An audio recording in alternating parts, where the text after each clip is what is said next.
Hello, everybody. Welcome. Welcome to Community Conversations. This is our last presentation for the quarter. I'm very pleased to see that people are here, even though we had to reschedule. We got it all worked out. It's going to be great. Keep in mind, we don't have anything next week or the week after that. We're going to be on spring break. We will be back on April 14th for our spring series. So please join us again then. If you are a student and want to take Humanities 106, you can get 1 credit for taking this class. But also those who are not students, glad to see you here. Just, keep with the lifelong learning. That's what we like to see. So today I'm very pleased to welcome back an old friend. David Benson studied political science at Willamette and Columbia University. He taught English in Japan for a few years, and he was hired in 1984 to teach history and political science here at LCC, retiring in 2018. If you want to do the math, that is 34 years at LCC. And since retiring, he's been volunteering with the Police Equity Advisory Council and the NAACP. Please welcome your friend and mine, David Benson. Thank you, Courtney. It really is wonderful to be back at LCC, and I want to thank whoever arranged the weather for me today. It's beautiful. Hopefully soon we get to do something about the mask. Hopefully those will be coming off shortly. So what I'm going to do today is I want to share with you some word tricks that are used in our political life, consciously and unconsciously, to influence how we think and how we behave.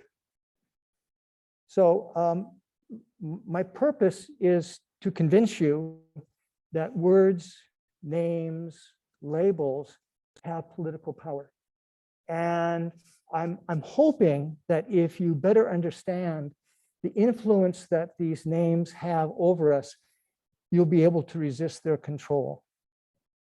So my talk has 4 parts, as you can see here. And the first is words that we can use to divide people. So you might be under the impression that America is already pretty well divided into 2 hostile camps, and you'd be right. There's multitude of studies that show this. More and more, our political views are determining where we go to school, who our friends are, which family members we talk with, what social groups we belong to, what churches we attend, and even where we live. But I'm going to show you 6 ways that we can divide America even more by using words. Because there are many ways, there are many reasons why we're being polarized. But one of them has to do with the words that we use to think about ourselves and think about other groups and think about issues. So if you would like to join the polarization project, I have some hints for you. If you don't, then these are negative things not to do. Okay, so first,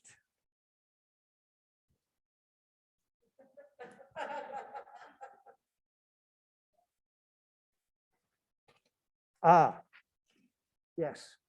First thing you want to do is you want to dichotomize. So this is a fancy word that just means you divide things into 2 parts, and only 2 parts. So thinking about your identity, we all have multiple identities. I've listed some of our possible identities on the board, but of course there are others. So you can see yourself as a citizen, or of course the other is a foreigner,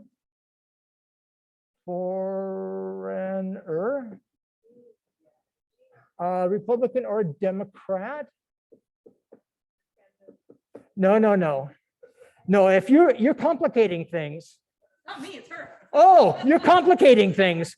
We're talking about dichotomizing. There's only 2. These are binaries. A conservative and of course liberal. rich and poor, masculine and feminine,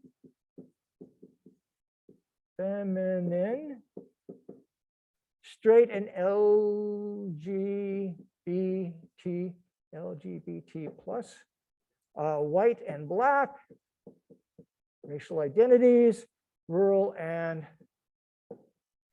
urban. Okay.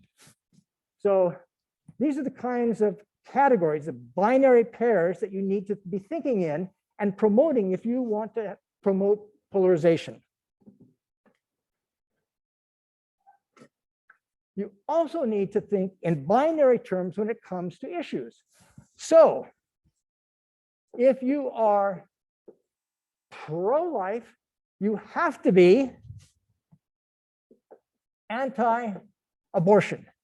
And of course, if you are pro-choice, you have to be anti-abortion restrictions, pro-gun rights, you have to be against all gun regulations, pro-police, you have to be against Black Lives Matter. If you believe in equal justice, then you need to be anti-police.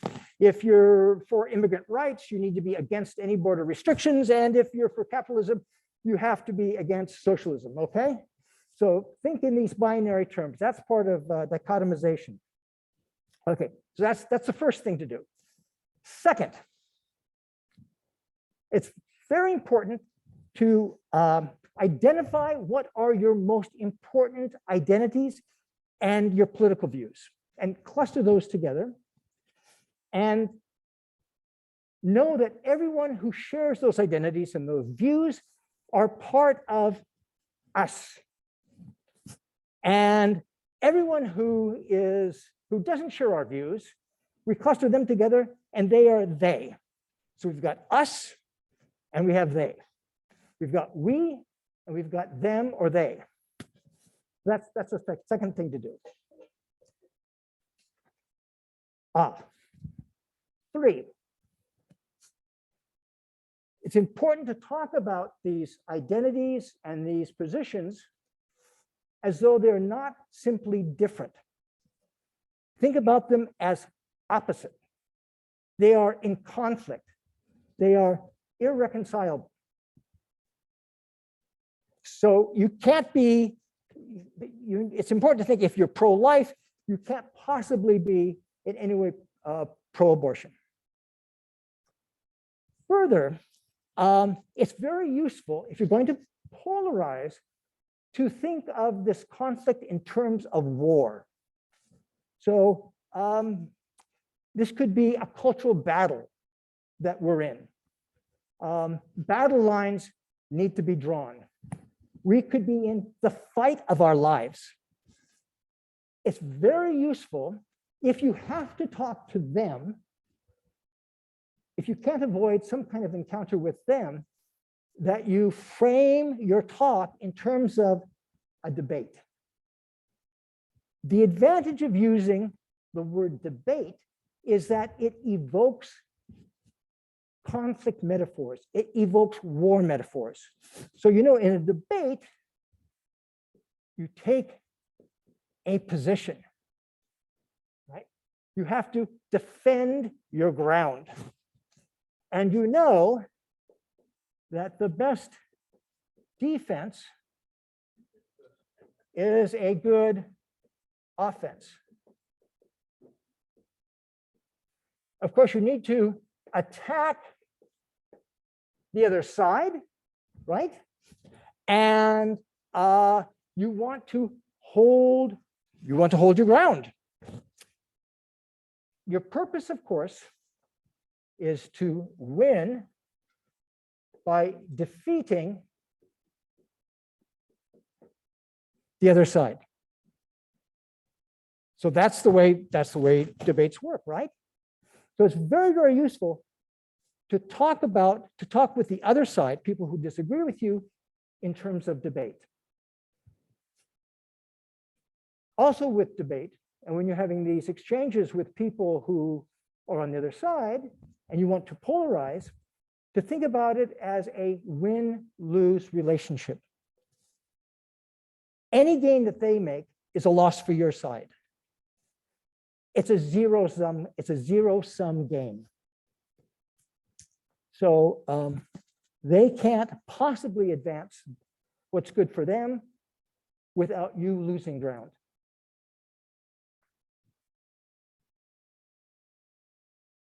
Okay. That's 3, but we can do better. We don't need to stop there.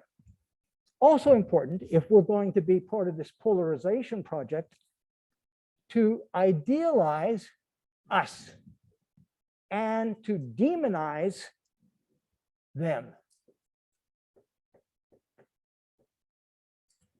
So, of course, I mean, let's face it, we are good and moral and peaceful. We're defenders. Sometimes we or what we value is in danger. We're victims. We're righteous, as our cause is righteous. We're honest, reasonable, and we're knowledgeable. As you know, however, they are evil, immoral, violent. They attack, they threaten us, they're corrupt, they're dishonest, they're unreasonable, they're ignorant, or at best, they're naive, right? And of course, there are great advantages to using these words in describing ourselves and other people, because it rallies people to our cause. You know, the rest of us also want to feel good, moral, peaceful, etc. And you know, groups who are insulted, they also tend to solidify. So this step is a great help in polarizing. 5, use words like menace and victim and loss and grievance in describing. So they, of course, are a menace, and we are aggrieved. We are suffering loss, and they are a perpetual threat to us. There's an interesting phenomenon known as the endowment effect.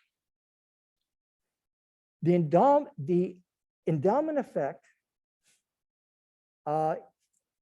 which has been demonstrated in a number of interesting experiments, shows that we human beings tend to value more the loss of what we have. We tend to value more what we have than we value what we could gain. So we tend to exaggerate the cost of losses and underestimate the value of gains. So this was illustrated pretty simply in an experiment. I think it might have been at Harvard or someplace like that. A professor gave half of his class pretty cheap mugs, college mugs that he got from the college bookstore. And he asked the mug owners, he just gave it to them, he asked the mug owners to put a value on their mugs. He asked the other half of the class to put a value on what they would pay for the mugs, how much they would have to spend to get the mugs. The difference was double.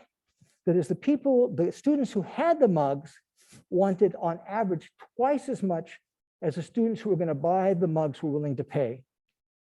Are there any realtors in the audience? If there are, you know how that happens when it comes to selling a house. So the threat of loss is a wonderful way of stoking fear. And fear is a great thing for uniting people. It was Napoleon Bonaparte said, there are only 2 forces that unite men: fear and interest. So use that fear when you're polarizing. Okay, so finally, 6, multiply your words. I'm going to suggest that there are 2 ways you can multiply your polarizing words. The first is repetition, repetition, repetition, repetition. Way back in 2008, Barack Obama was running for president, And his slogan was, yes, you, right? Yes, you can. We still remember it because we heard this slogan again and again and again and again. Of course, it's well used in advertising, right? All those annoying commercials we hear 5 times, interrupting our movie or our basketball game. I underestimated the value of repetition for a long, long time. In 2000, I was teaching an American political science class. And one of the assignments I gave the students was to watch the debate between George Bush and Al Gore. And of course, I watched the debate too. And then, they had I gave them questions after the debate, and we discussed it in class. I thought that Al Gore did a much better job than George Bush Jr. I mean, I was biased. I ended up voting for Al Gore, but I tried to be very objective. I tried to put my political science hat on and not be biased. But I thought that Gore's answers had more depth. They were more nuanced. And I thought that George Bush, he just had 3 or 4 things that he was saying, and he was repeat the same thing all the time. So I asked my students what they thought. More than half of my class thought George Bush won the debate. And when I asked them, what do you remember from the debate? None of them could mention anything that Al Gore had said, including me. I had notes. I could look up my notes. But they could remember some of the things that George Bush said. So he was very, very effective because of repetition. That master of mass persuasion, Adolf Hitler, wrote, only constant repetition will finally succeed in imprinting an idea on the memory of the crowd. Okay, so the second way you can help to multiply your polarizing words is to pay attention and reward leaders and politicians who share your polarizing language. So go to their news channels, go to their websites, click on their links. If they're a politician, attend their rallies, donate to their cause, and vote for them. That will reward them. And they will continue to expound that polarizing language that you share with them. If you don't want to polarize, do the opposite of all that. Okay. Now, of course, the opposite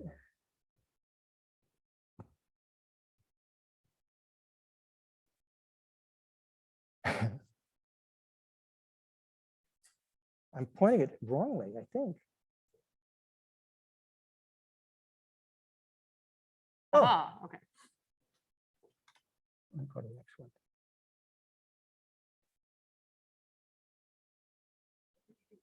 I went to the next slide. Oh, okay. I'll trust you. I'll trust you. Okay, so this is supposed to be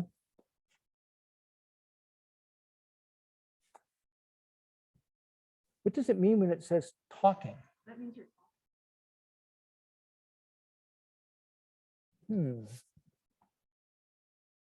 Wonder why it's not. Should be a video. Does this do YouTube links?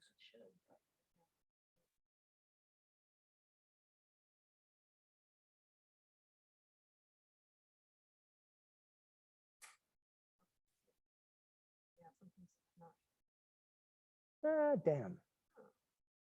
Huh.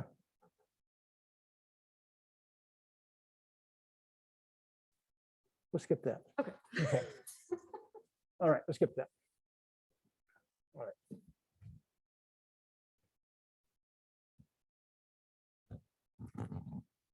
Okay, Courtney, maybe you could help me with this.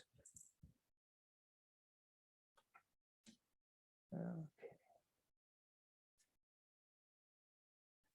All right, so be passing out. This is a very simple exercise. It's not graded. Don't put your name on them. 2, 3.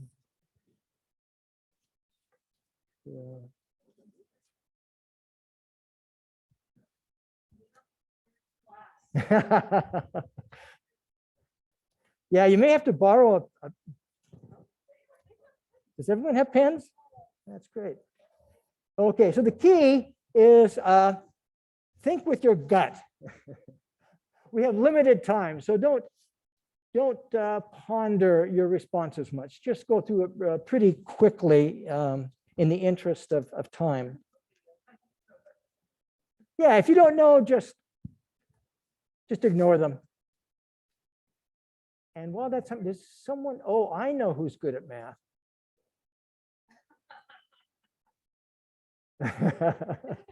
I hope so as an accountant.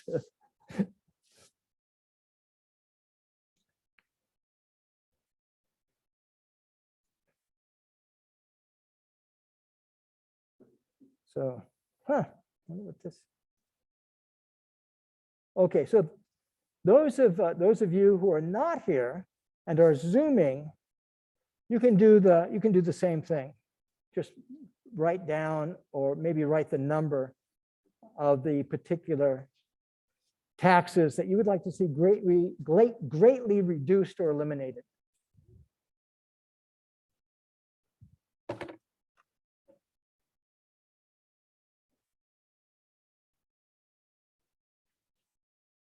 Okay, so we could pick those up. Oh, maybe Courtney, would you mind picking those up? Sure.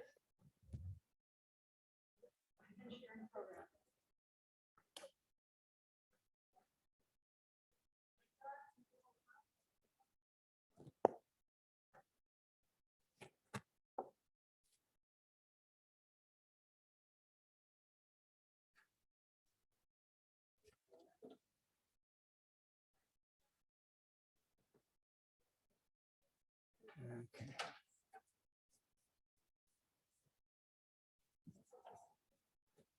Okay.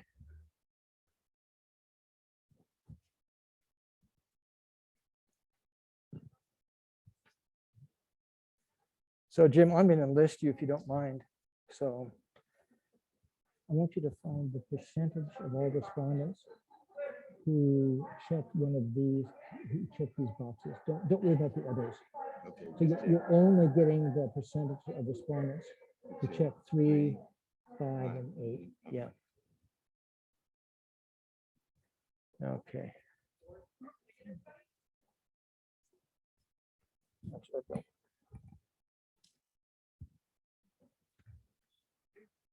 Okay. Well, someone wrote crooked lines here. So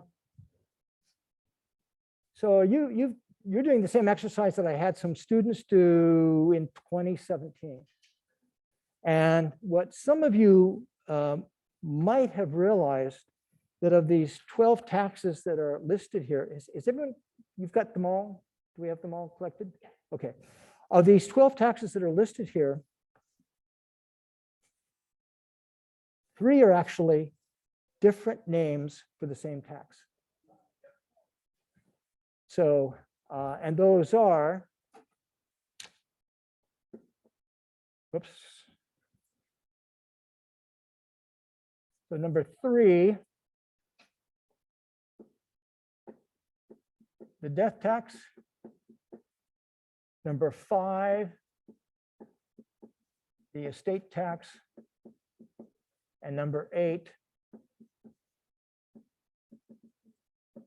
the inheritance tax. Those are the same tax. They're referring to the same thing. They're just different names for the same things. I'll write down what the responses of 25 LCC students were in 2017. 80% wanted to see the so-called death tax greatly reduced or eliminated. 60%. Oh, I'm wrong.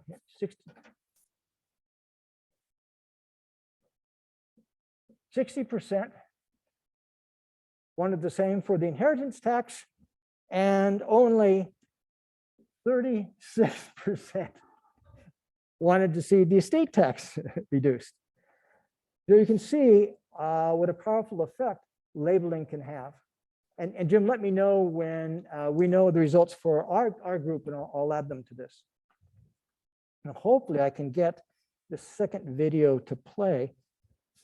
So there are, so a lot of the language that's used in politics is not accidental. It's tested by professional language consultants, probably the most famous of whom, oh shoot.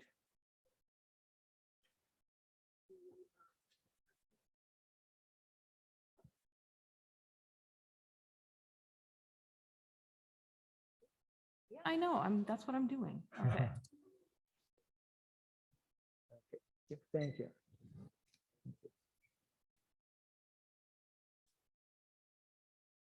No, there's nothing there. Okay. So I'm going to round this up. So our results are not as dramatic as my students were. So 42% of us said the death tax should be eliminated. 33% for the inheritance tax, and only 8% for the estate tax. And by the way, I should say, the reason why anymore you almost never hear of inheritance tax or estate tax is the success of branding this tax the death tax.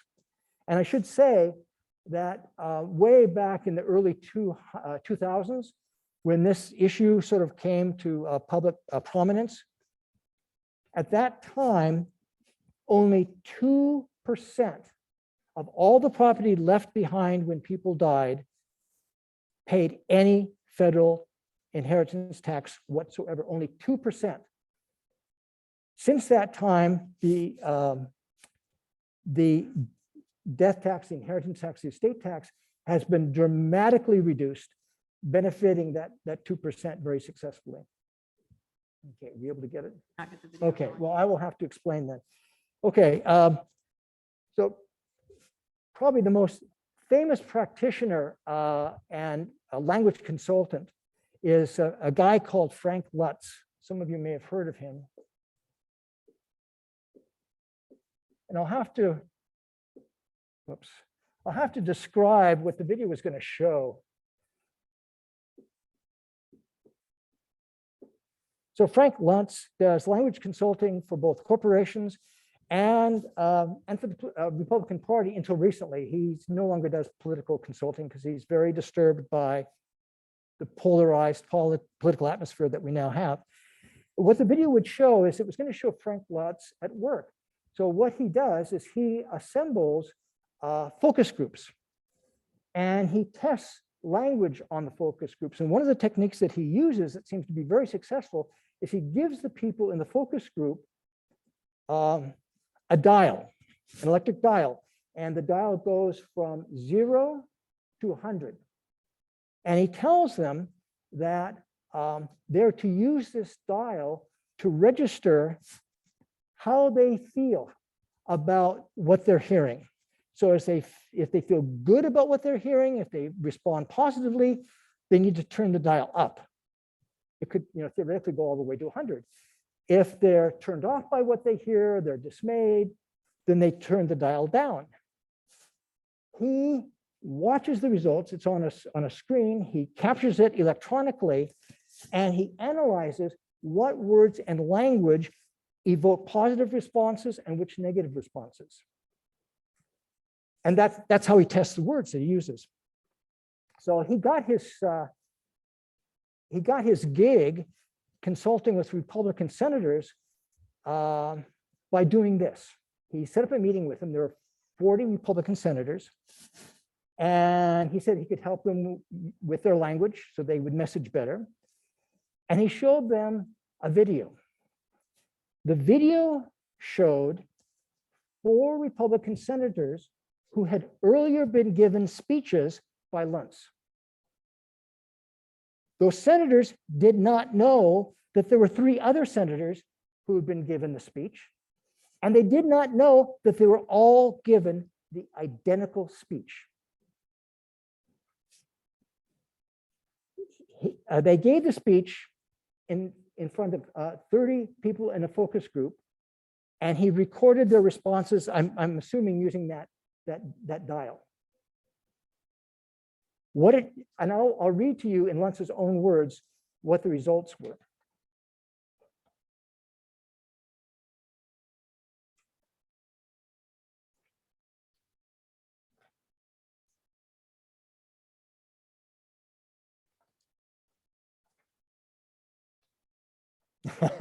If I can find his words.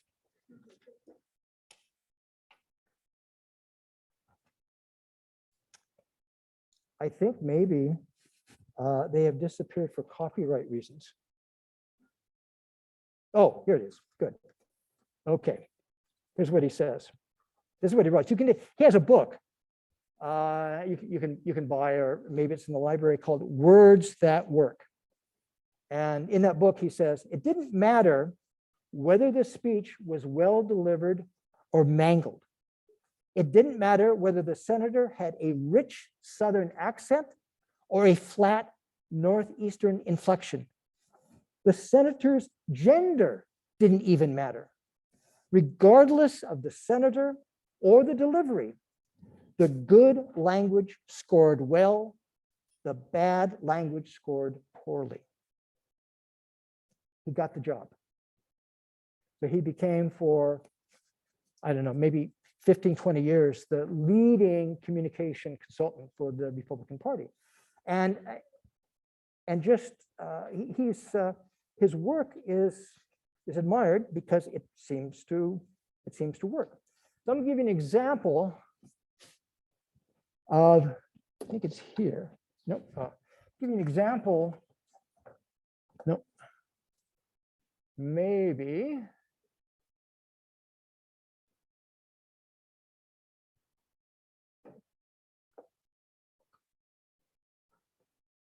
Nope. It is not, I think well, I'll just tell you. So he's the one, by the way, who's responsible for branding the estate tax, the death tax. That's one of his offspring. And here are a few others that he advised the gambling business to rebrand as the gaming industry. Doesn't that sound better? That sounds almost, family friendly. Family's game, right?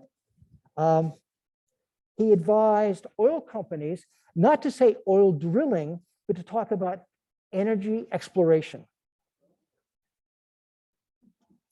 Now, here's some other words that are used to change how we perceive things. And some of them are very, very effective. When we were growing up, those of our generation, we would call it the Democratic Party. You remember that? There's the Republican Party, the Democratic Party. What is it usually called now? The Democrat Party. That is not by accident. That was done because of a systematic campaign, and a very successful one, by Republicans. I don't know if Frank Luntz had a hand in this or not, because Democratic sounds so nice, doesn't it? Democrat, a little less nice. Back after World War II, the Department of War changed its name to the Department of Defense. Much nicer. If you think it's good to raise taxes for a reason, call them investments, right? Not taxes, they're investments. A budget increase can be a budget enhancement. Torture is a nasty thing. Enhanced interrogation, not so much. Civilian casualties, that sounds pretty horrible, but collateral damage, try to picture collateral damage. And finally, this is one that's in the news lately, very popular in Russia. It's not an invasion, it's not a war, it's a special military operation. Yep. So it's kind of easy after the fact to see through some of these, but in politics, particularly in politics in democratic countries, elections can be won or lost by relatively few votes. So you don't have to convince everyone with your words. All you need to do is convince a certain minority of people, and that can be enough to swing an election. Okay.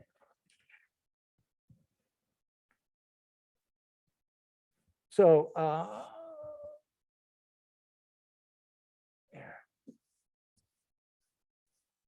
well, I'll just, we got a little bit of time. I'll tell you about the video that didn't come up that I was going to have you do another exercise around. The video was a 10-second clip showing cars doing this, crashing. The University of Washington professor Elizabeth Loftus back in the mid-70s showed 44 University of Washington students a clip with 7 crashes in it. And she and her partner Palmer asked the students a number of questions, but they didn't ask them aloud, they were on paper. And the wording of the questions was almost identical, but it wasn't identical.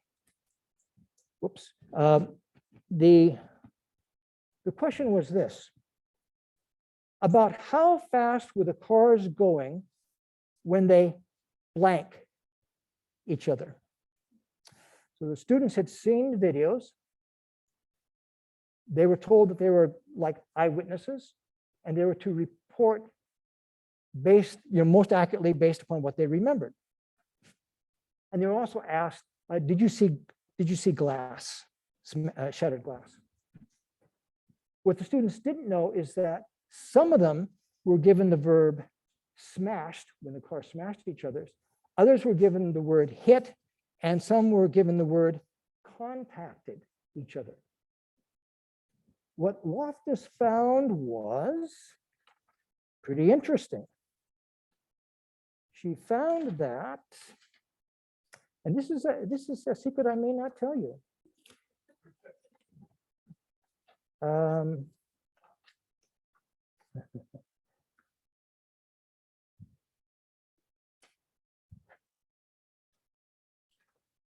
There was a significant difference.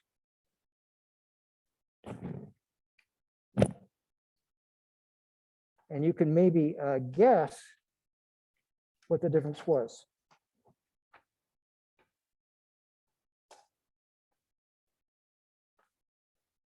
And I'll just mention the most dramatic difference. Those students who were given the verb smashed estimated that the speed of the cars was 41 miles an hour. Those students who read the question with the verb contacted, their average estimate was 32 miles an hour, almost 10 miles an hour slower. So what Loftus and a partner concluded was that how we remember things can be deeply influenced by the words that were asked about them. So it would have been interesting to see what our responses would have been, but we didn't get to see the video. Okay.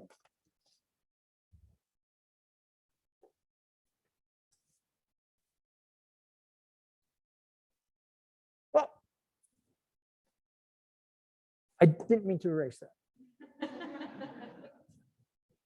This is words to make people in groups disappear. And there are basically 2 ways to do that in politics, but only one is available to most of us. One is if you can redact, if there's a document that has things and you don't want other people to see, you run black lines through it. You've probably seen pictures of that in newspapers sometimes. And if you have the power to stamp something secret, confidential, classified, you can also basically make it go away, right? You can make it disappear from public view. Most of us don't have that power, but what we can do is we can use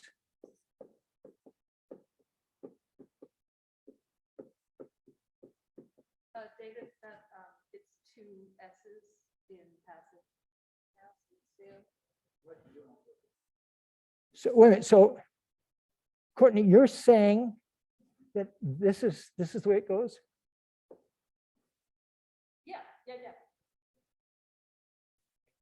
You're saying I made a mistake? Yes. I've come prepared for that. So this is what Courtney is claiming.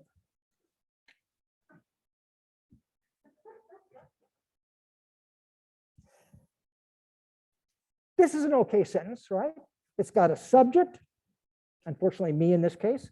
It's got a verb, and it's got an object.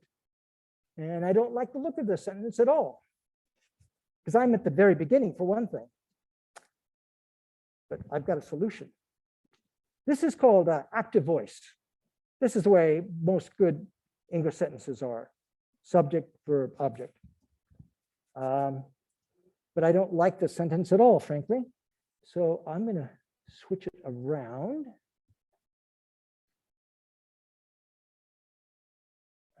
Let's do this. Oh, yes. Okay, this is getting better.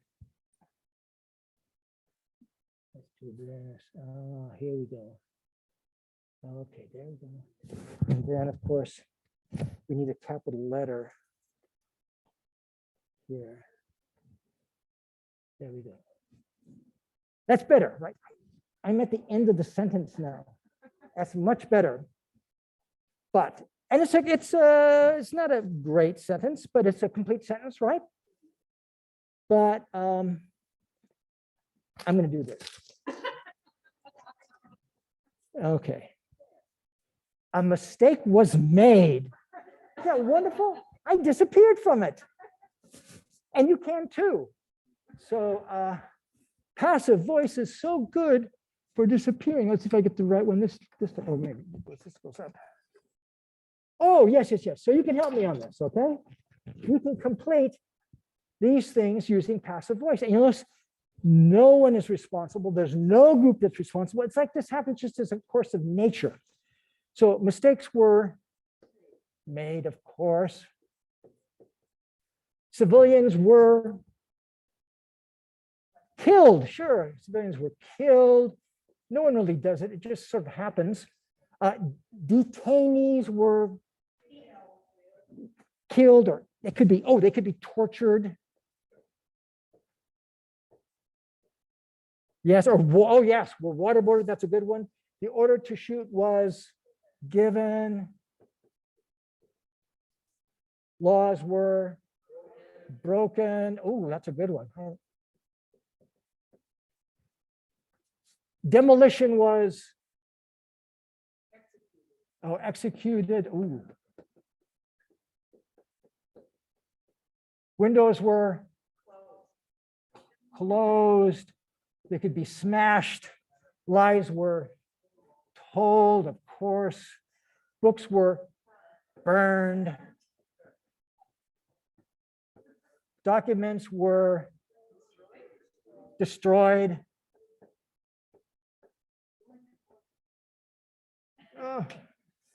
And budgets were cut, or they could be increased.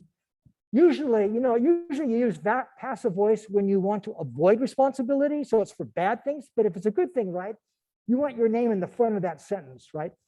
We cut the budgets. We hemmed in excessive spending. Okay. So there is passive voice, and I suggest whenever you want to disappear, you can use it yourself. Okay. Okay. Finally, if you did not want to be part of the polarization project and you wanted instead to have constructive conversations with people with whom you greatly disagree, I'm going to suggest a number of things. If I could turn the board. I thought this was so clever when I was doing it. That isn't it. Oh, I know. It's underneath here. Oh, there it is. Excellent. Okay. And those who know me know that I don't necessarily remember to practice all these things for cultivating. Don Carell's laughing at the back. He knows it's true. This is something I have to work on myself to cultivate constructive conversations and deeper discussion. One thing is to reframe the discussion. Don't call it a debate. Call it a conversation.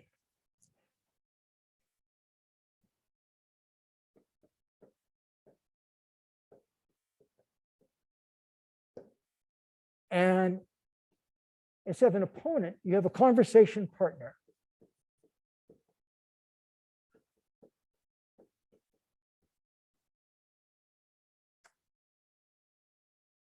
This can be awfully hard to do. When someone's saying something that you think is vile and so wrong, is just to listen. And I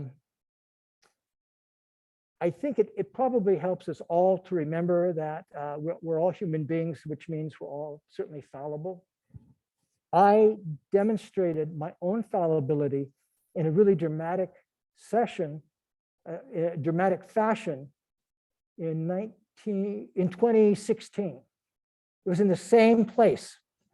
And we were talking about the upcoming presidential election. And fortunately, I didn't have to return soon and face and just face how wrong I was, because I think I avoided speaking here for about a year after that. I confidently predicted, for all kinds of good political science reasons, why Hillary Clinton was going to win. I was almost certain, and I was very wrong. Or I should say, a wrong prediction was made. So the idea is to turn certainty into curiosity. A lot of this that I'm telling you here, it comes from actually a Portland State professor of communication called Bodagsian, I believe is his name. He has a book called How to Have Impossible Conversations. And it's got all kinds of great tips, I think. And another thing we can do is to try to stress what's called superordinate identity. And that's a fancy word that just means it's an identity that encompasses both the person of the group that we're speaking of and ourselves. So it might be, for example, in a school, there might be an ethnically diverse population, and the students might be strongly identifying with their particular ethnic group.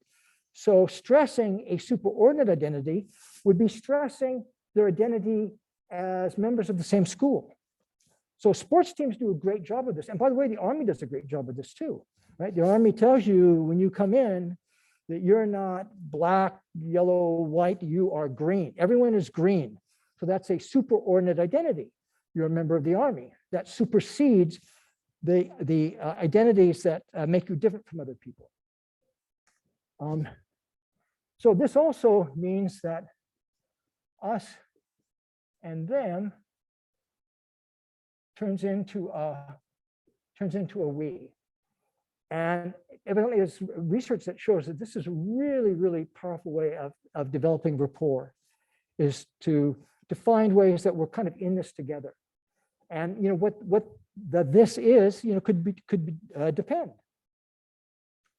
Another thing is to ask open-ended questions. And I sure don't do this often enough. Instead of saying, if we ask questions like do and is or are, they're liable to evoke a yes/no answer. What seems to work better to develop deeper conversations is to ask, why, what, or how. So instead of, do you think abortion is wrong? It would be, why do you think abortion is wrong? Or in what circumstances do you think abortion is wrong?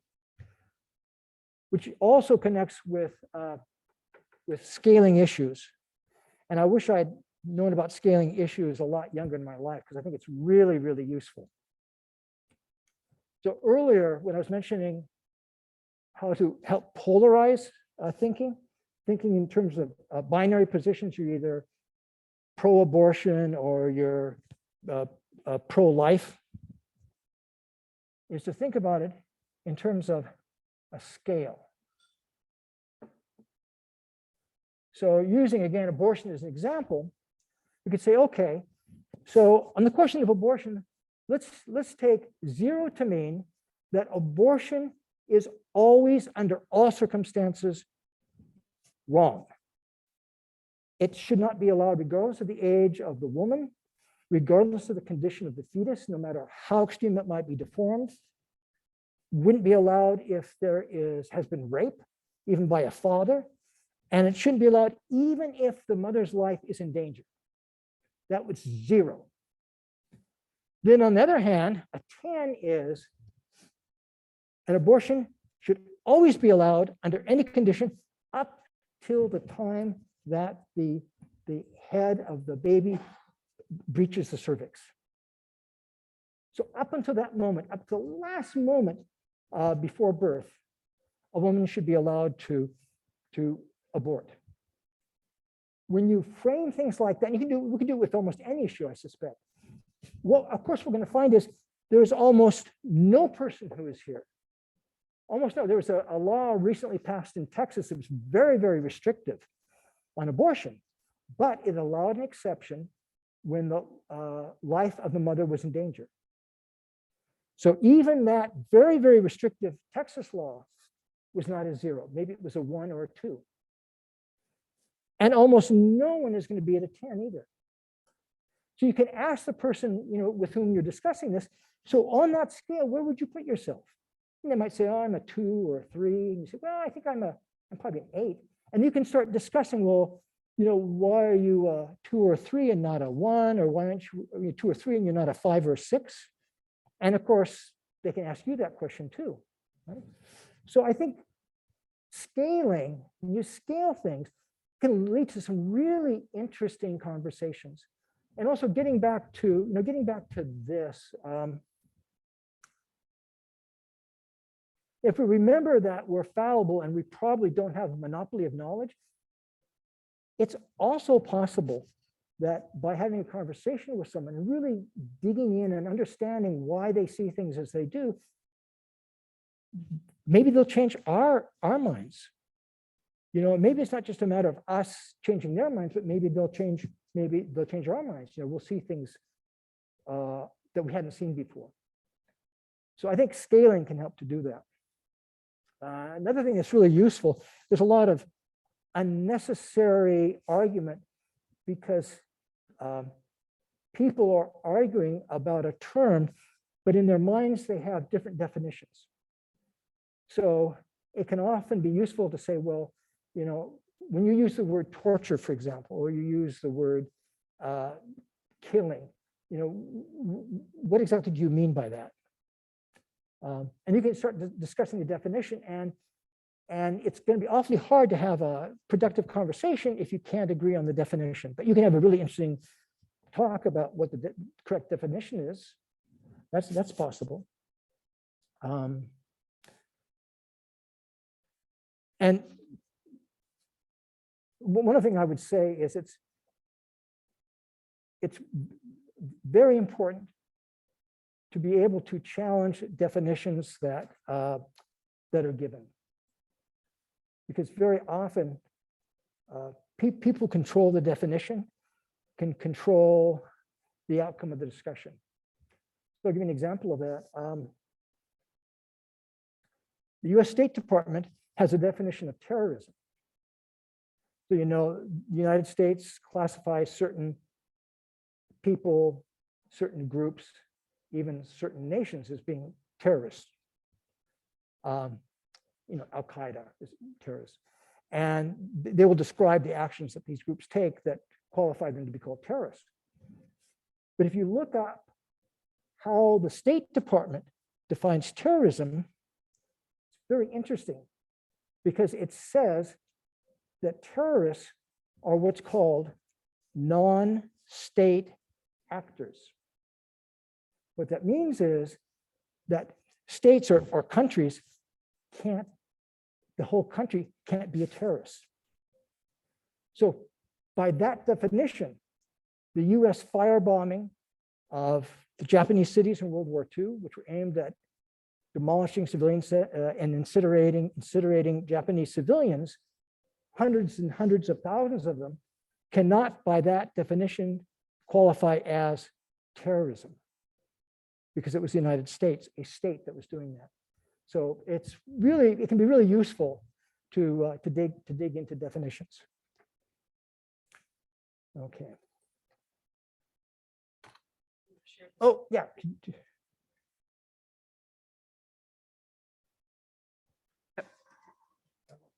Thank you.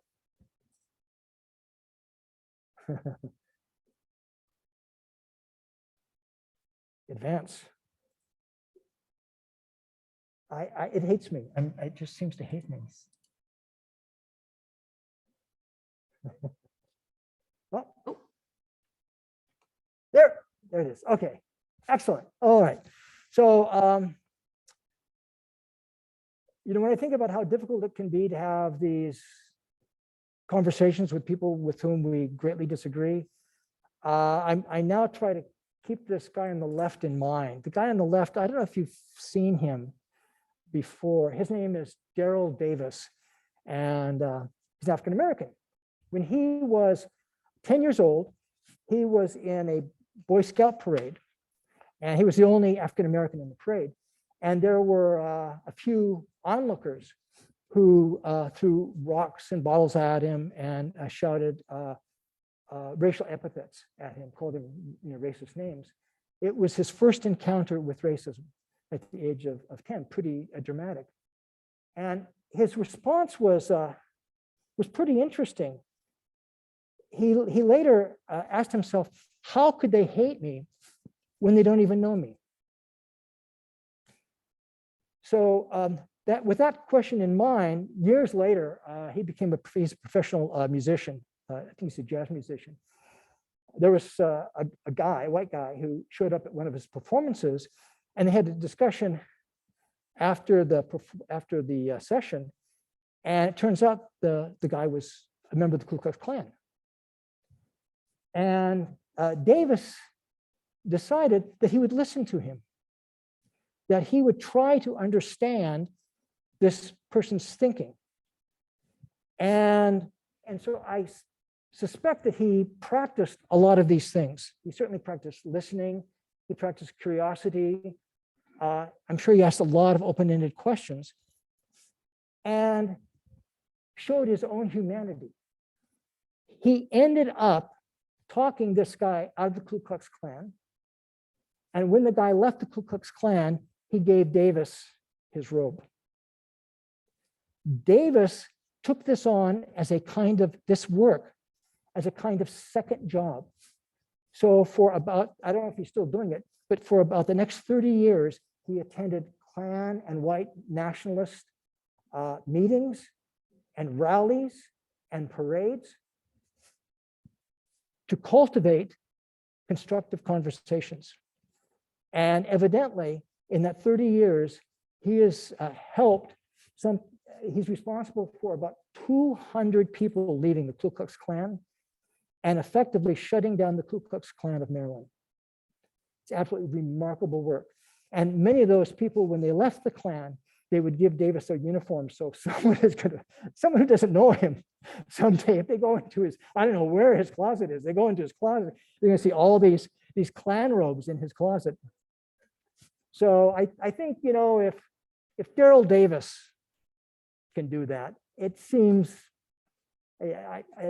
hard. I don't feel justified complaining about what little work maybe the rest of us have to do. Okay, thank you.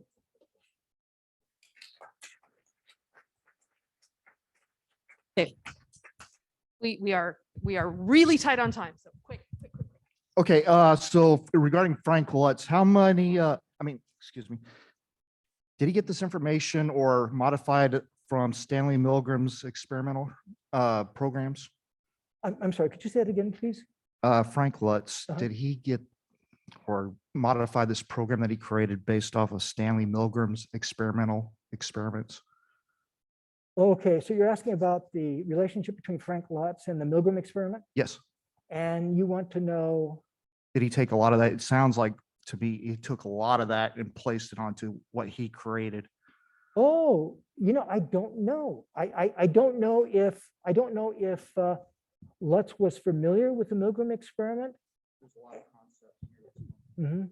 Yeah, it might be something you could look into and see, because I have no idea. I have no idea. I think Luntz himself is very open. He says, I'm a conservative Republican, but he claims in his work not always to let his ideology guide what he does. So I think Luntz would deny torturing people.